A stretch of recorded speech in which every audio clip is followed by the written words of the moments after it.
I'd like to start off today's sermon by asking you if you've ever seen a couple, if you know somebody, or a couple, if you know a couple who's been at the brink of divorce and against all odds, they've been able to restore their marriage.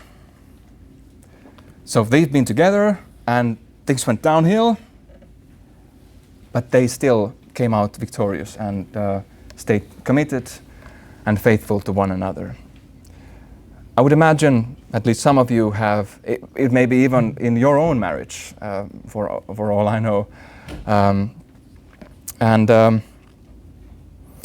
It's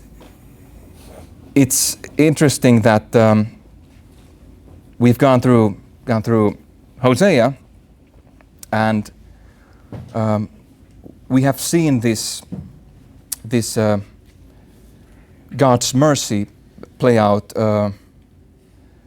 and today I'd like us to actually see the restoration. So when we look at these kind of like concrete examples in our lives, or we have witnessed this kind of thing, that this restoration, it's good to remind ourselves and also see how God has dealt the same way on the pages of scriptures when it came to Israel. And not just really, this isn't really all just about Israel, but this also concerns us as Gentiles as well. So I'd like us to look at that as well a bit later during this sermon. But first, please turn to Hosea chapter 2. So Hosea chapter 2.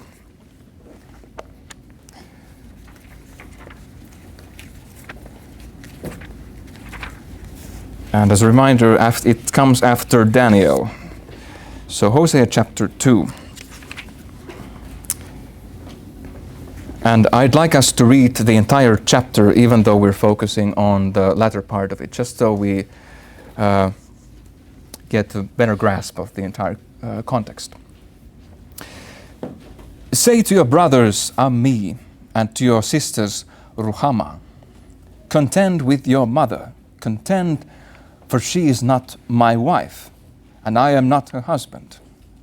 And let her remove her harlotry from her face, and her adultery from between her breasts, lest I strip her naked and set her forth, as on the day when she was born, and make her like a wilderness, and make her like dry land, and put her to death with thirst.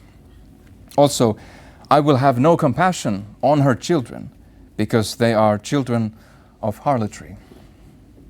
For their mother has played the harlot. She who conceived them has acted shamefully. For she said, I will go after my lovers, who will give me my bread and my water, my wool and my flax, my oil and my drink. Therefore, behold, I will hedge up her way with thorns, and I will build a wall against her, so that she cannot find her paths. So she will pursue her lovers, but she will not overtake them. And she will seek them, but will not find them. Then she will say, I will go, and I will return to my first husband, for it was better for me then than now. Now she does not know that it was I who gave her the grain, the new wine and the oil, and multiplied silver and gold for her, which they used for Baal. Therefore I will take back my grain at harvest time, and my new wine in its season.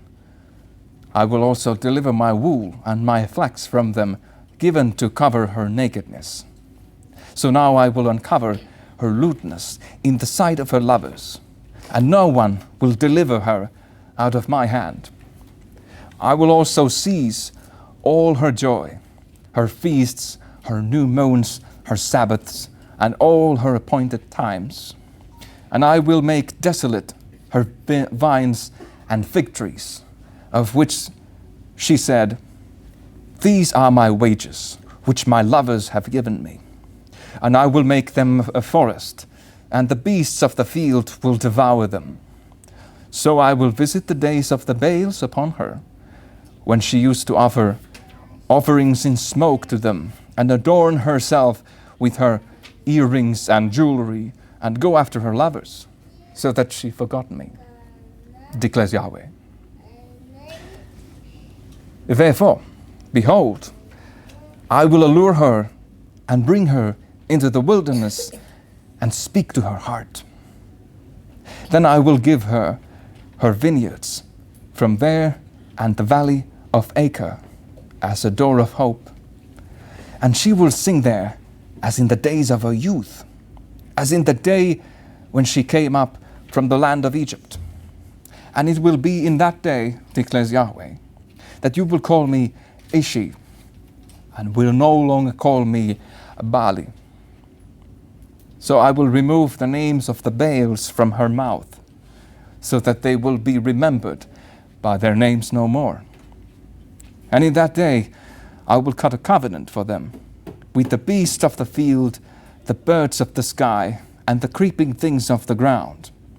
I will break the bow, the sword, and war from the land, and I will make them lie down in security, and I will betroth you to me forever. Indeed, I will betroth you to me in righteousness and in justice, in loving kindness and in compassion. And I will betroth you to me in faithfulness. Then you will know Yahweh. And it will be in that day that I will answer, declares Yahweh. I will answer the heavens, and they will answer the earth. And the earth will answer the grain, the new wine, and the oil, and they will answer Jezreel. And I will sow her for myself in the land, and I will have compassion on her who had not obtained compassion. And I will say to those who were not my people, you are my people. And they will say, you are my God. We focus today on the latter part of the chapter, starting from verse 14. And there we can actually see how God expresses his willingness to restore Israel. God's restoration, but also we see hope. And when we look at the text, we should keep in mind that God here is the faithful husband, and Israel is the wife of harlotry. And this analogy is a key to understanding the text, for there is actually a lot of symbolism related to that. And we'll pick up where we left off at verse 14, but before we do that, I'll read the verse 13. So I will visit the days of the Baals upon her, when she used to offer offerings in smoke to them, and adorn herself with her earrings and jewelry, and go after her lovers, so that she forgot me, declares Yahweh. And last time we came face to face with this description of betrayal and heartbreak. In Hosea chapter 2, God declared judgment on Israel, and when we just read about that. And based on chapter 1, this judgment was inevitable, but not the end of all things. God had every reason to judge this idolatrous wife of Israel, who went after these false gods, these so-called lovers. But this was not the end for God. Now, if we look at verse 14, the text says, therefore, behold, I will allure her and bring her into the wilderness and speak to her heart. And the text says, therefore, like that's such an odd choice of a word. There's been this judgment on Israel, all the wickedness, and therefore I'm just gonna flip the script as if like there's like a logical sequence, like bad things are gonna happen, you're betraying me, and that's why I'm gonna reward you with all this kind of stuff. So that seems so absurd. The text doesn't say, therefore I will destroy you forever. No, and in case you're wondering, what is it therefore? Maybe there's better way of phrasing it. Maybe this is mistranslation, but therefore, I mean, you could also translate it as so, or consequently, or because of this, which all of these aren't really helpful if you're going to make the case that there isn't this kind of logical continuation. So there's no way around this. It's like God is saying, because I have promised you to stay committed, I will do whatever it takes to restore the relationship, even though Israel would really taste the consequences of her downfall to sin. So because of the commitment, it means like if things go bad, I'm committed and therefore I'm going to fix this. So I think reading it that way really helps us understand, like that's why the text says that. And God chose to approach Israel in a loving way. How a loving husband approaches his wife. And the text says, allure her. And you may know what it means in English, but the Hebrew word allure, patah, can be translated in many ways, depending on where it's used. But to give you some examples, I'd like to demonstrate this by presenting some passages. Like the word can mean be spacious, to be like open or wide, and we find this kind of meaning if we turn to Genesis chapter 9 verse 27. And in this particular passage, Noah is telling how God may enlarge, there's the word patah, enlarge Japheth and let him dwell in the tents of Shem and let Canaan be his servant. So that's one meaning. But for most of the Old Testament, we find another meaning where it actually means it's more about enticement, even like deception or persuasion. If we look at, for example, Judges chapter 14, verse 15, so Judges 14, verse 15, the verse 15 says, "Then it happened on the fourth day that they said to Samson's wife, 'Entice your husband, so that he will tell us the riddle, or we will burn you and your father's house with fire. Have you invited us to impoverish us? Is this not so?'" So you've read Judges, and please don't confuse this with the more famous wife Delilah. So Samson had, I think Samson had 3 wives, at least 2. So this is one of those other wives. But both wives, just Delilah and this wife of Timnah, they did something similar. The text does say later also that Delilah was to entice. So enticing here, when it comes to Samson's situation, was really about how, in this case, a wife wanted to influence Samson, if not really manipulating Samson, so that the wife would get the outcome that she wants. And both wives wanted to gather information, and of course we know that, I mean, in this case it was the riddle, but with Delilah it was really that she wanted to figure out the weakness of Samson. So they're related. And of course, we know how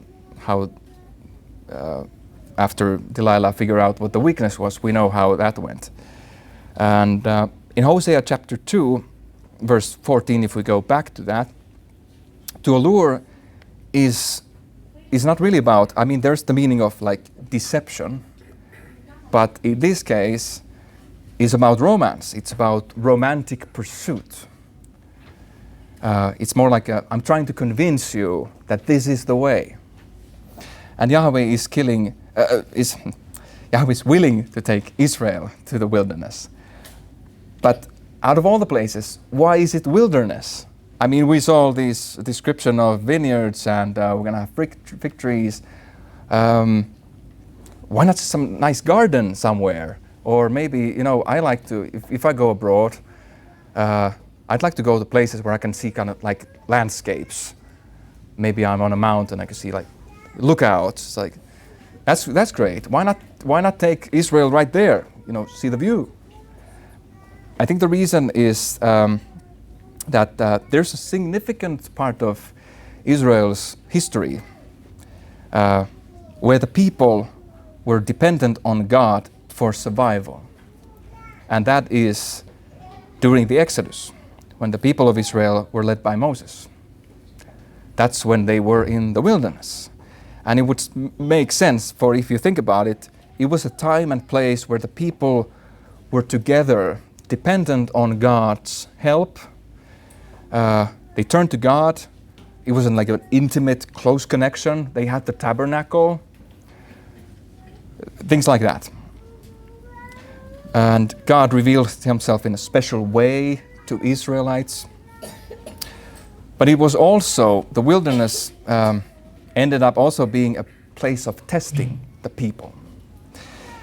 And some were faithful to Yahweh, like Joshua and Caleb, and they actually were able to get to the promised land, unlike Moses, who did that one act of really should have spoken to the rock, but hit the rock. Unfortunately, he didn't make it.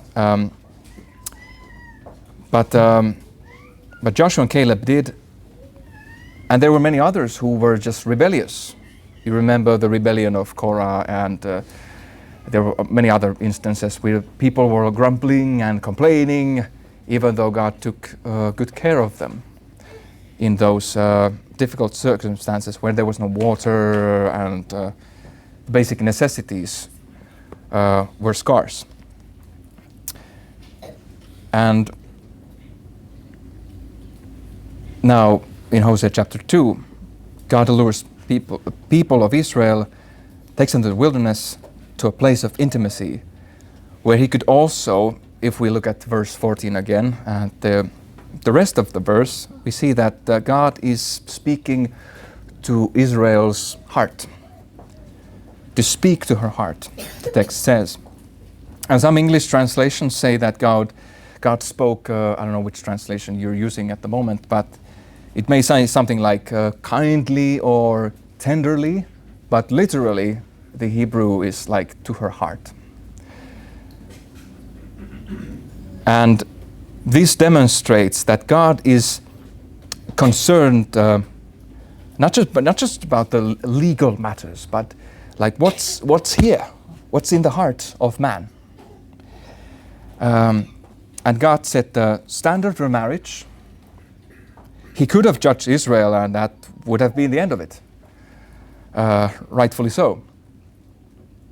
In the law of Moses, a certificate of divorce was an option, and this was also, I mean, the Pharisees referred to this as well, if remember from the Gospels.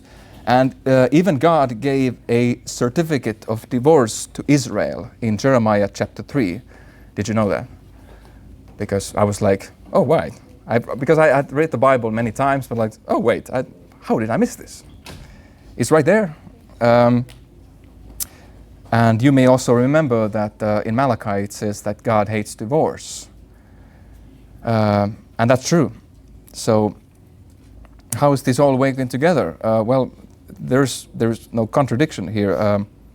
Israel repeatedly broke the Mosaic covenant. And there's a text describing divorce in Deuteronomy chapter 24, how to deal with that. And this breaking of the covenant gave God grounds for a legal divorce, but God wasn't preferring this option over the restoration, like, yes, I got you now. Wasn't like that. The certificate of divorce was a sign to Israel to let them know that how far have they fallen. It's like, there's some note here, I don't know what this is about, but it's like look what this is. This is the certificate of divorce. This is where we're going. This is how far we've ended up in this mess. So it's like kind of like that. So God was very much willing to, even though he spoke this in Jeremiah chapter 3, if we look at actually later, God's talking about restoration. So there's no contradiction. You just have to understand that these texts in their proper contexts and what's the focus in whichever text you are looking at. And this all, when God said that he will spoke to her heart, it's really about winning Israel's heart back. And God reverses the judgment. And this is what we see based on the fact that God gives Israel something. Please take a look at verse 15. Verse 15, it says that God gives Israel her vineyards, and vineyards symbolize a blessing and fruitfulness. Then we had Valley of Jezreel mentioned in chapter 1 of Hosea, and this time the Valley of Achor is mentioned in Hosea for the first time, but there's actually some history previously in the Bible on this place that I'd like us to look at, because it explains why is it that Valley of Achor is mentioned here. You remember that in the book of Joshua, Jericho was taken over. The famous story, the famous incident. The walls of Jericho fell due to this supernatural great shout the Israelites performed. That thing. So now I'm not asking you how many times did they actually go around the city, the classic question. And maybe some of you are thinking, how many times was it? Was it 40 something or what? It was, just to let you know, it was 13 times. Okay, that's good. Now we know they went again 13 times. So on each day for 7 days, once for 6 days, and then on the 7th day they went 7 times. So 6 plus 7 equals 30. Okay. Hopefully now we remember that. So if somebody asks you, now you know. And now we're not looking into much more detail when it comes to like this fall of Jericho and things like that. I'd like to focus on the next chapter, chapter 7. So Joshua chapter 7.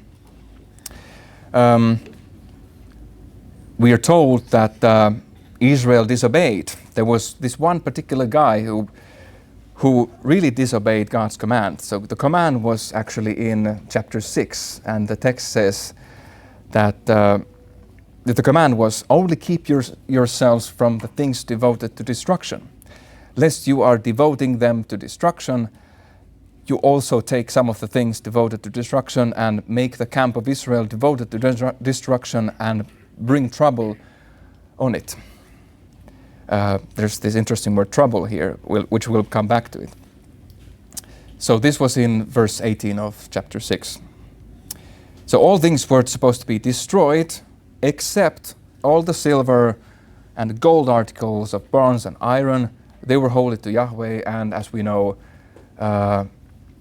the family of Rahab also was spared.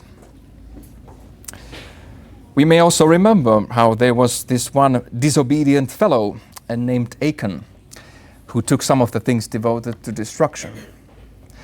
And eventually God let Israelites know about this after Israel had encountered a defeat. Joshua went to ask God, like, why did you let this happen? And then when Achan was caught and he confessed, the text says in Joshua chapter 7 verse 24 that he, his sons, his daughters, his oxen, his donkeys, his sheep, his tent, and all that belonged to him, they were brought to the valley of Achor. Then all Israel stoned them. And there was this clear judgment and specific principle, which I'm not delving into today, this federal headship kind of stuff. Though, if you're wondering, like, why all the sons and daughters as well? Why not just Achan? There's a reason for that, which I actually have to study a bit more myself. But so Achan is actually aptly named because his name in Hebrew means troubler or troubling. And Achor has a related meaning. In Hebrew it's Achor, and it means trouble. The valley of Achor is therefore the valley of trouble. But now in Hosea chapter 2, the valley becomes a door of hope. The place where sin and defeat were exposed now becomes the very place where renewal and restoration begin. But why is it called a door? There has been a lot of symbolism we've looked at before, and this one is no exception. I think the door refers to, I mean, the way I say it now sounds kind of funny. I think it refers to an entrance, gateway, or opening. But I think the important aspect is that it provides like a transition. You go in and you go out to something different. And to use the door, you're not going around the door, under the door, or whatever. You go through the door. So there's a specific way you have to go through. That's important. And in order to go through the door of hope, you're going through the judgment first, and then you go out the door and you've now gone through restoration. So I think that's the reason why there's this imagery of a door of hope. The scriptures reveal more about the valley of Achor actually in Isaiah chapter 65 verse 10. And this part of Isaiah really talks about future. And in chapter 65 verse 10 of Isaiah it is written, Sharon will be a pasture land for flocks, and the valley of Achor is a resting place for herds, for my people who seek me. And I'm not really delving into this text deeply, but I just wanted to show that there is this future coming blessing mentioned elsewhere as the valley of Achor. And then in verse 15 of chapter 2 of Hosea talks about Israel singing as in her youth. And this takes us back to Exodus, because Israel was back then very young as a nation before God. And I was wondering, like, what does singing have to do with this? Like, the Hebrew word that's used here can like mean, and maybe in some translations it says that Israel answered. It's not like they were singing in the wilderness. Oh wait, they were, actually, if you recall. Multiple times, actually. When the Israelites crossed the Red Sea safely on the bottom of the sea, and then they managed to go across, and then the Egyptians came and they drowned. And what did the Israelites do after that? They started to sing. Exodus chapter 15. There can be miracles when you believe. No, that's not that's not what they sang. That's from another movie. But I think that was the song. So it must have the song that we have on the pages of scriptures. That's actually better than that. So and there were also other songs. One was in Numbers 21, and another one was the Song of Moses in Deuteronomy chapter 32. So when Israel sang, I think Hosea is referring to instances like these. So if you're singing to somebody, if I'm singing to my wife, like a love song, that means that there is a deeper connection. I'm not just singing to random people on the street,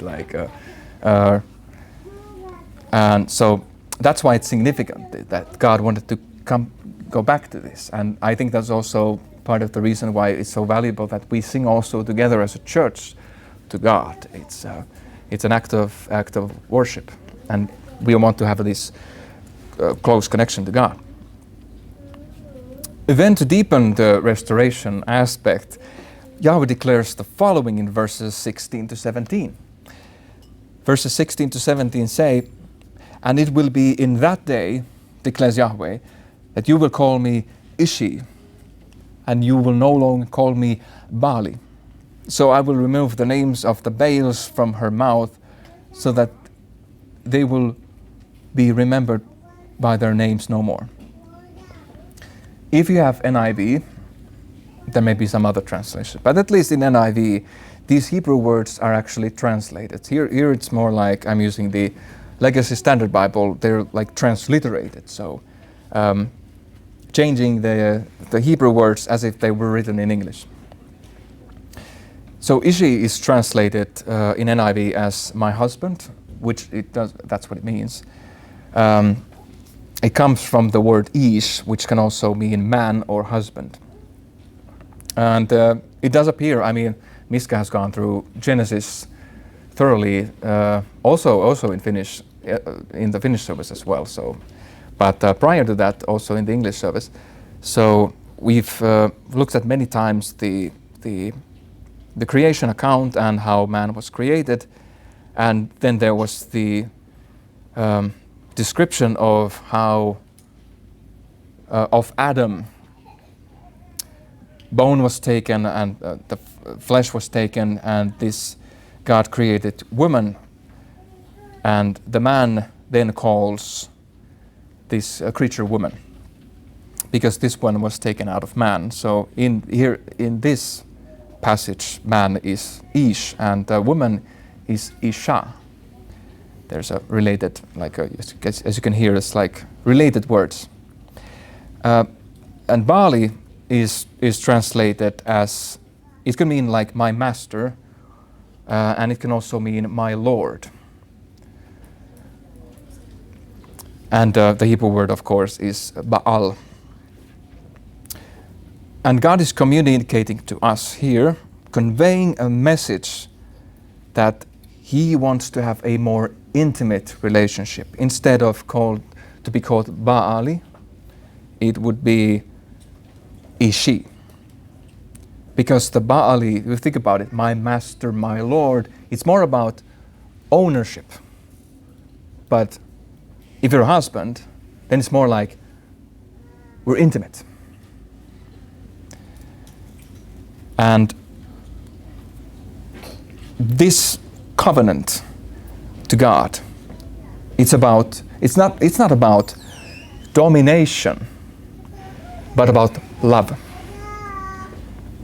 And I can't help but also see how getting rid of this title of Baal is God's way of distancing himself from all those false gods that Israel has worshipped for who knows how long at this point. God will remove the names of the Baals. And if you remember last time when we looked at the first part of chapter 2 in Hosea, I explained syncretism. And you may recall what it means, but I'll explain it. So the northern kingdom of Israel had mixed religions together, taking elements from this religion and that religion and from the neighboring countries. You know, it's like I don't know, this may be like a political comment, but also like Finland takes a lot of influence from Sweden, for example. How are things done in Sweden? Or I don't know how much they take influence from Russia, but at least from Sweden. So so the same way, they just like, okay, they believe in this kind of stuff and they have this kind of God over here. Oh, you have worshipping Beelzebul. Oh yeah, we're just gonna have some of that here. Yeah, that's good. Yeah, let's make this kind of package together, you know. And also they took some element from the real worship, the true worship of God Yahweh. And God, of course, just wanted this kind of mixture, this inconsistency to end. And as a holy God, he will distance himself from Baals. Idolatry would be completely purged, and Israel will no longer even remember these false gods. So, what other wonderful things do we have in store if we continue? Well, let's take a look at verse 18. Verse 18 says, "And in that day I will cut a covenant for them with the beasts of the field, the birds of the sky, and the creeping things of the ground. And I will break the bow, the sword, and war from the land. And I will make them lie down in security." Or as some translations say, safety. This reminds me of like a paradise setting. We looked at Genesis 2 briefly, very briefly. And you know, in creation, in Genesis 1, but also in Genesis 2, these text talks about the beasts of the field, the birds of the sky, creeping things of the ground. This sounds very similar to those descriptions. Eden is not specifically mentioned here, of course, in Hosea, but the word choices reflect the world before the fall of man, the paradise setting. So not only do we go back to creation, but we also have the possibility looking forward that, you know, this is what the world was like without sin, and now we're going back to that. Don't you worry. Breaking the bow and the war would cease from the land, so there would be this peace. And if we look at Isaiah chapter 2, we see a description of a future time of a world where the house of Yahweh will be established. As the head of the mountains, nations will stream to it. Yahweh God will judge between the nations and will render decisions for many peoples. In Hosea, Yahweh promised security and that there would be no war in the land. And in Isaiah chapter 2, verse 4, what do we find? We see something similar. We see that the text saying, "And they will hammer their swords into plowshares and their spears into pruning hooks. Nation will not lift up sword against nation, and never again will they learn war." So this does sound similar what we find in Hosea, and people have associated this passage with eschatology as well. Verses 19 to 20. "And I will betroth you to me forever, and I will betroth you to me in righteousness and in justice, in loving kindness and in compassion. And I will betroth you to me in faithfulness. Then you will know Yahweh." The fact that this word that I find quite difficult for me to say, betroth, sounds like betroth. This word betrothed is repeated many times. And I think it's, the text even says betrothal is forever. So both of these aspects, these things, they emphasize the fact that, this is serious business. Like God, this is very important to God. And there will be this permanence of betrothal. This is like a new beginning, like renewal or new marriage covenant. And the terms of the covenant contain God's own attributes. The text talked about righteousness, it talked about justice, loving kindness, or steadfast love, compassion or mercy, and faithfulness. And as you know, knowing the scriptures isn't a mere intellectual awareness of something. It is more intimate. Adam knew Eve and they had a son. It's quite intimate, I would say. When Israel would know Yahweh, it's intimate, of course in a different sense.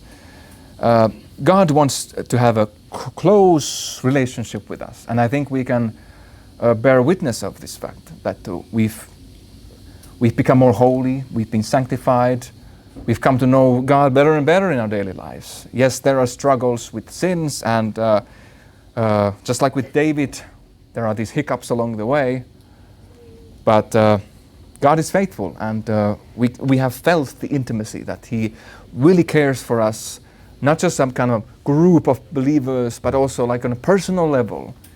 He knows your name. He calls you by your name. It's very personal. He chose you by name, not just like chose us this random people group, whatever. No, chose you by name. Very personal. And you remember this, like Lord Jesus said that I never knew you. There were these people who self-deceived or pretenders or like doing these evil, wicked things, suppressing the knowledge of God and what God actually called them to be. Used for their personal gains, to gather wealth or to get more popular, or maybe just try to get more out of the world and the favors of the world, loving the world rather than God.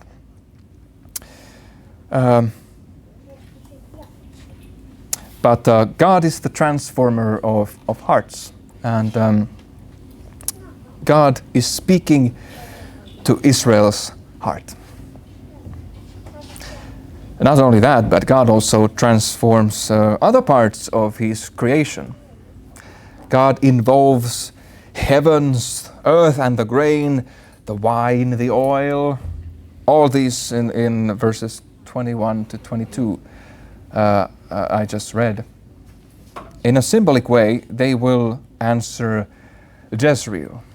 And here's Jezreel again. God uses His creation, both heaven and earth, so that the earth yields abundance, and this becomes a form of blessing also. As I preached on Hosea chapter 1, I did mention the valley of Jezreel and the meaning of the word Jezreel. I'm not asking you if you remember that, but if you do, that's great. It could mean both God scatters, and I think that was the meaning that I actually chose when it comes to the Hosea chapter 1, because it fits the context better. But there was, if you may recall, there was also another meaning. And the other meaning is God sows, like you sow a seed. And if you didn't know this original meaning of the Hebrew, you would probably miss this. But I think it's very interesting, this double meaning, that in Hosea chapter 1 it's really about like God scatters to captivity the northern kingdom of Israel. But now in restoration, God doesn't really have to, in a way, change the word choices. He could use the same words, but now in different contexts they have a different meaning. And now in Hosea chapter 2, when it's about restoration, the judgment is really now redeemed to mean God sows. So the restoration results in blessing and fertility, and as I explained, how God is using His creation to give fertility to the ground, so the earth yields abundance.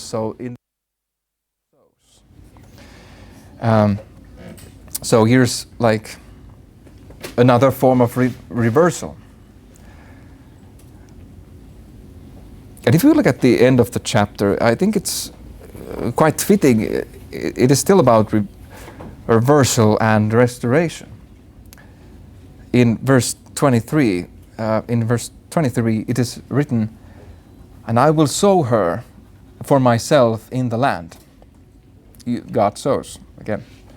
"I will also have compassion on her who had not obtained compassion, and I will say to those who were not my people, you are my people. And I will say, you are my God." God reverses the judgment names of Hosea's children. So you may remember one of the children was called Lo Ruhama, no mercy, becomes mercy or compassion. Lo Ami, not my people, becomes my people.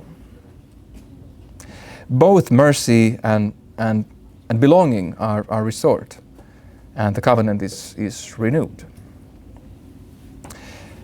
Looking back to the things that I said in regards to chapter 1 of Hosea, but also chapter 2, I think I should have told you earlier, and now it feels maybe a bit tacked on, really, but both the apostles, Paul and Peter, refer to this text. And you may have remembered that when I was talking about, there's something in the New Testament also that used a similar content, quoting this, I guess. So I'd like to address it right now, because I think it's important, because not only do we have to know what the original text says in its original context, what it meant to the original audience, but we have to also be able to apply that. And I think it's also important to apply that with all the information that we also gather when it comes, this passage is quoted in the New Testament, and how it is applied there. So that's why I want to address specifically a couple of passages. So we find this passage quoted both in Paul and in one of Paul's epistles, and also in one of the epistles of Peter. And in both these contexts, they are about how Gentiles have been grafted into, or you could say gathered amongst God's people. And please now turn to Romans chapter 9. So Romans chapter 9, verses 21 to 26. Romans chapter 9, verses 21 to 26. And this is right after the description how God does things as He pleases, and He is.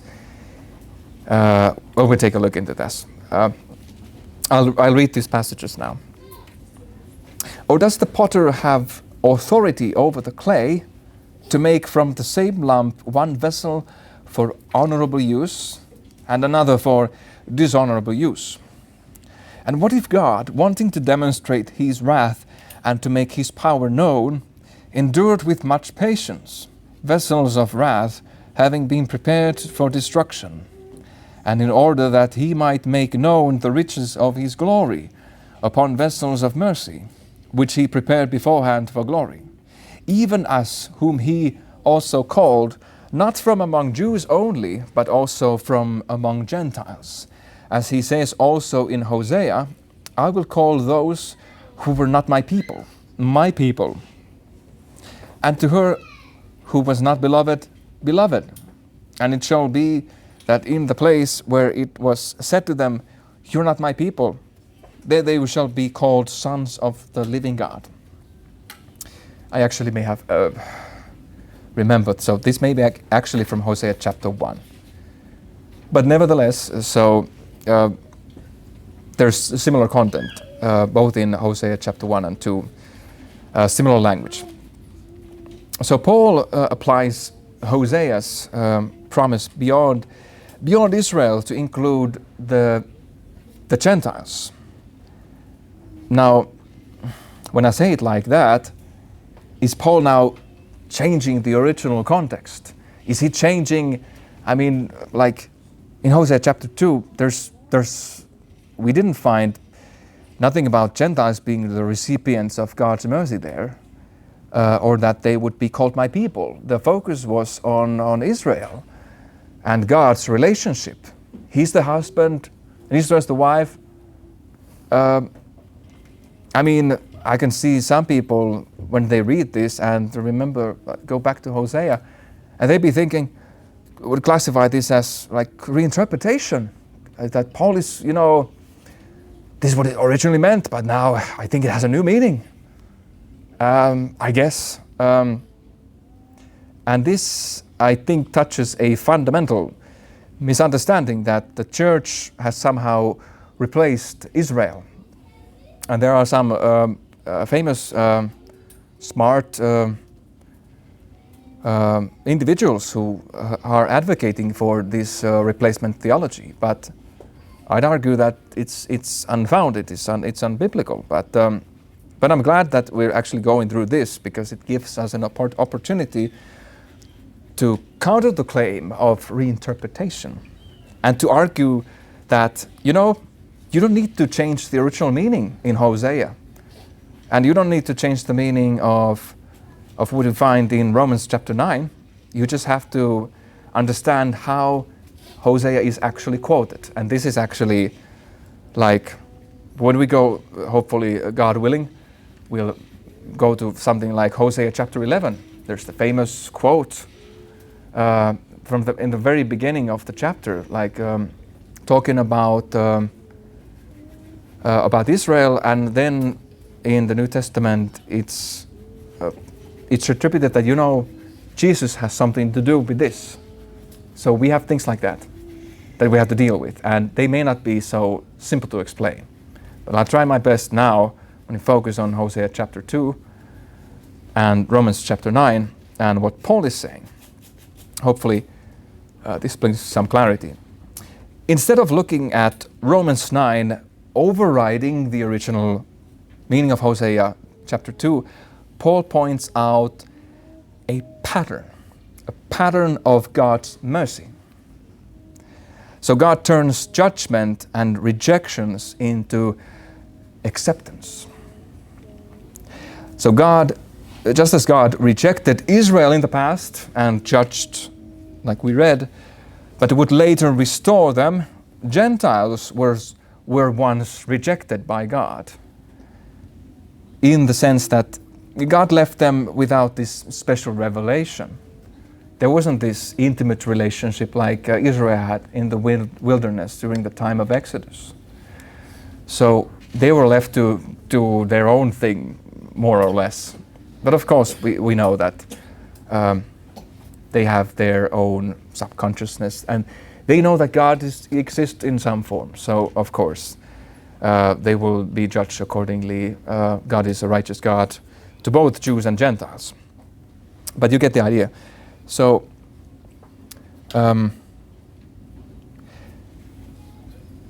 God left the Gentiles without a special revelation, rejected, but later they would be blessed when God would call them my people, like Israel, through faith. So Paul isn't rewriting the scriptures, God forbid. He's not denying the original application to Israel in Hosea, and we should keep that in mind, like original application. Yeah. What does it mean to Israel and things like that? And Paul is showing how Hosea's pattern of reversal is fulfilled on a much larger scale by the gospel. So that's what it is about. Well, what about Peter then? Well, his quote is in 1 Peter chapter 2, verse 10. And it's not as direct as Paul's. It doesn't mention like this is from Hosea, but if we look at the content of the passage, we clearly see that, yeah, this is from Hosea. So please turn to 1 Peter chapter 2, verse 10. So 1 Peter chapter 2, verse 10. And there it is written, "For you once were not a people, but you are the people of God. You had not received mercy, but now you have received mercy." Sounds familiar? Very similar to Romans. And in 1 Peter, Peter wrote to mostly Gentile believers scattered across Asia Minor. Scattered, maybe like maybe a key word here, scattered. In this text I read that Gentiles are recipients of mercy by faith in Christ. And many of the points that I've talked about when it comes to Paul, I think could be also applied to Peter, so not repeating myself that much. And you've probably recognized it now, but this is why it's so important to and fruitful to look into prophet Hosea. I mean, the Old Testament in general, but with its detailed description of the restoration and reversal, Hosea gives us like a concrete example how wonderfully God is showing mercy as this faithful husband. And God is seeking reconciliation, restoration. And now in light of later revelation in the New Testament, we find ourselves, we believers in Christ. We exist, we in this pattern of God. You know, rejection turns into an acceptance. We've been left, we've been judged, and then later on we are blessed by God. And that's wonderful. That's great. And God's covenant mercy is wider than Israel alone, even though it begins with them. And let me remind you, God has determined things that would come to pass from the eternity past. And Gentiles were not an afterthought. All nations will be blessed. Who was God talking like this? To Abraham. And then many times this promise is repeated. We're reminded of it when we read Genesis. And this promise was in God's mind before it was in any man's mind. And if we put Israel and Gentiles together, we see that the identity of God's people is ultimately defined by union with Christ, not some ethnic lineage. And not that we're going into much detail with this, but God's promise in Hosea to Israel still stands. I don't believe in replacement theology. I don't think that church has replaced Israel. You could argue like, okay, in what form is Israel today, and the state of Israel, things like that. That's one thing. But when we looked at Romans chapter 9, and when Paul is now there emphasizing that, with Gentiles, we're also in this pattern of God's mercy. And then if we go to Romans chapter 11, Paul is like clarifying that, don't get this idea that somehow this negates the role of Israel, things like that. Because definitely in Romans 11,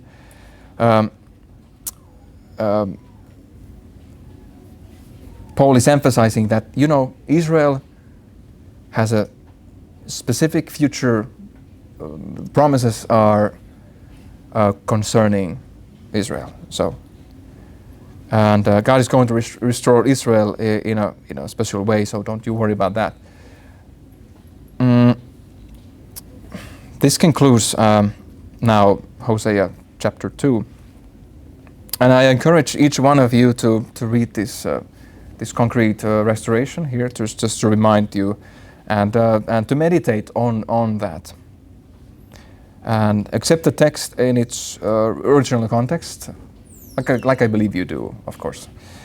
And hopefully you're not you're now better equipped to see the harmony and long-standing plan of God's restoration. And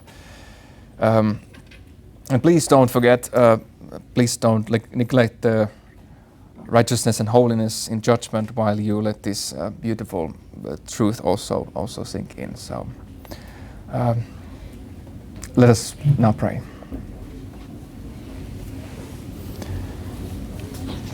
Dear Heavenly Father, thank you that you've offered this day, and thank you that you are a merciful God. You have compassion for us, that let us fear you, be obedient to you, to listen to what you have to say in your word, and thank you that we've had the opportunity to come before your word, to hear it, and if there's something that is not edifying or wrong, let that go off our mind, and just it's like spitting the bones out of the meat, and we just keep the meat. Let us understand and appreciate your great plan of salvation, and thank you that you've been this faithful husband, that even though as people, Israel, and also as Gentiles, we've committed adultery. Spiritually, we have our idols in our lives, and we've loved things of the world more than your things, and we have all the pleasures of the world and the temptations we've been given over to them. And but thank you that you've been merciful, and that the work of your Son at the cross and his resurrection on the third day, that has enabled us in a way that we now have a relationship with you, personal relationship. Thank you that you gave us your Son, your beloved Son, who was obedient to the death at the cross, and so that we may enter your presence someday. And let us remember and keep in mind these wonderful promises, what's in the future to come, all this restoration, reconciliation. It's going to be wonderful. Thank you. In the name of Jesus we pray. Amen.